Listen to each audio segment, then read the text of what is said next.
You like restarted? Yeah. Okay. That was dope, dude. Yeah. Alright. In the garden of good-looking evil, the rose with the thorn that you thought pierced my heart, the one I picked up and held for a moment. I watched it prick my finger in atonement, enthralled with all the little streams of blood steaming into our endless winter coldness. And then one day I threw it away to burn deep in an incinerator to end your foray. The bloody rose turned to ash and decay, and the sun cast a single warm ray about my face. My clarity was replaced with a broken disease, the prettiest disease you never did see. Unless you were me, or you got to know she and her sadistic needs, how she voraciously feeds all the darkness inside of her that never sleeps, a fallen angel making God weep and weep and weep. The perennial nightmare of beauty and knives and suicide tries, but who was I to die? All of it seemed perfectly fine for a guy living the way I lived. Needles for breakfast, in and out of jail doing bids. Her busy in the bathroom exercising her esophageal muscles, spewing out all that self-hatred, but you can't vomit yourself out of yourself.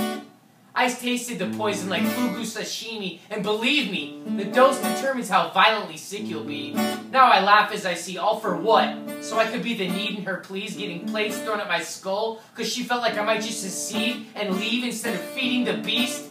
Spend the rest of my life watching her deteriorate until the girl I knew completely ceased to be, and I became weak and died miserably bleak, smothered in screams? Please! You're already ugly to me, and that's why you should know that all those times I said you were beautiful, I meant like snow. It melts and it's gone, but one thing remains, and that's your broken soul. And that empty feeling you keep trying to fill in is like shoveling dirt into a bottomless hole. I might just be one of them bad guys, so perfect in the eyes of anyone that doesn't know you, how insane you are, and all our little secrets about the things you did during all the bad times.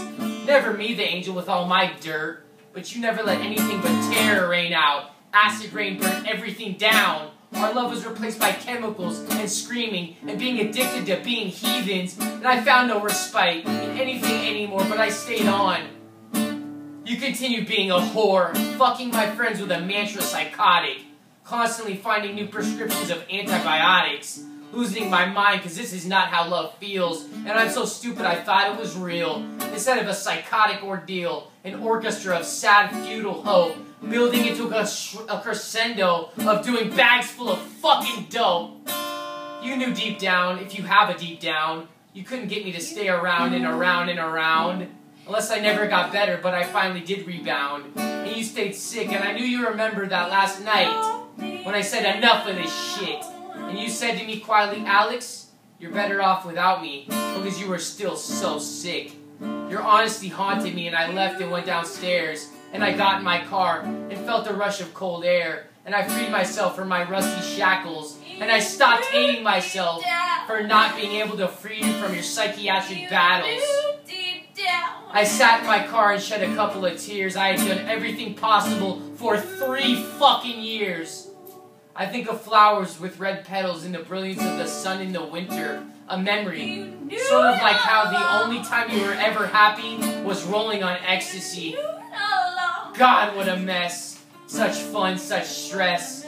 Just when you came down, you would scream in our love nest. Do you remember that was our name for that haunted place? That place should be condemned or turned into an asylum for men. Darling, here is my gift. I know how mad you got when I gave that girl a poem you saw me scrawl. So here's another one for you. And you can keep this one too, because this one is personalized, just like the other couple of you. Now it's our autumn and things are dying all around us. I used to curse God for making you this way and letting us find us. But in the end, it was just another reminder that life is rough and beautiful. And everything is okay as long as you're tough enough to lose someone without losing yourself at the proverbial funeral. Fuck that bitch. And that's not part of the poem.